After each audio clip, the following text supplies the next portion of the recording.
Today I'm going to show you how to use the proportions of the face to set up a drawing or a portrait of someone.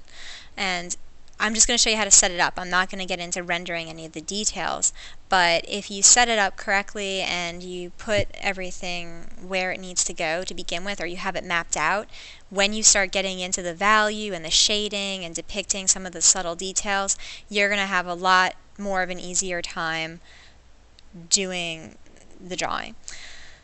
So I'm going to get started. The first step when you're looking at the face is to get the shape of the face in there.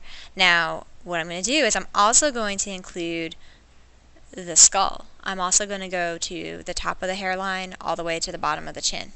So what I'm doing is I'm noticing that this is kind of slightly heart-shaped.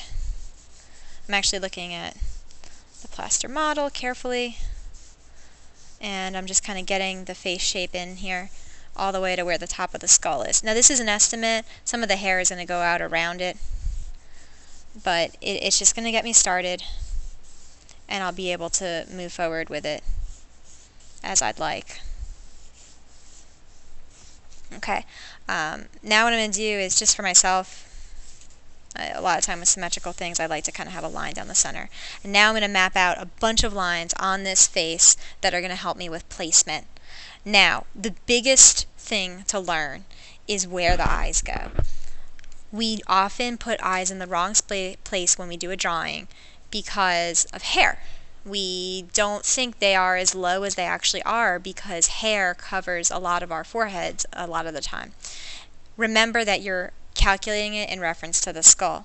Typically, eyes are halfway down the face. Now you can always measure, but generally that's the measurement. So here I am, I'm going to find halfway down the face, and I'm going to show you just how crazy this looks. He's going to look very alien. It just doesn't seem to make sense that this is where eyes would go, does it? But one thing I'll do is, well, I'll do it later, but I'll rough in some of the hair, and you'll actually get to kind of get a sense of that. Now, from the eyes, the center of the eyes to the bottom of the nose is about halfway to the chin.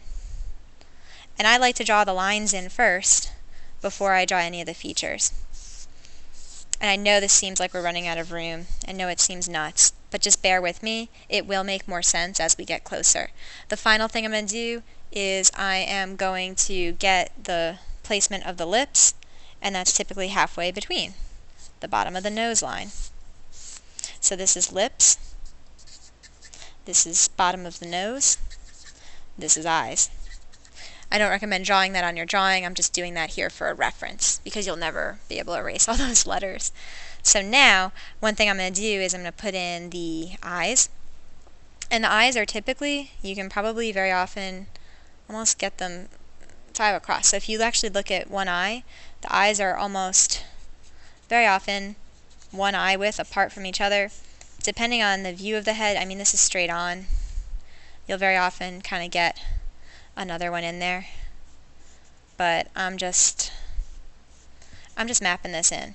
And there's ways to kind of get the shape of the eye. I'm just estimating it so that you can get a sense of how the proportion works. Ears are another thing. They kind of go up to the eye line and they end on the nose line. And you can kind of draw how they really look when you're putting them in there. And then the nose, I'm just kind of comparing them to where the eyes go, and I'm just kind of setting it up so that I can add in more detail later. Great. Okay, and then just the lips.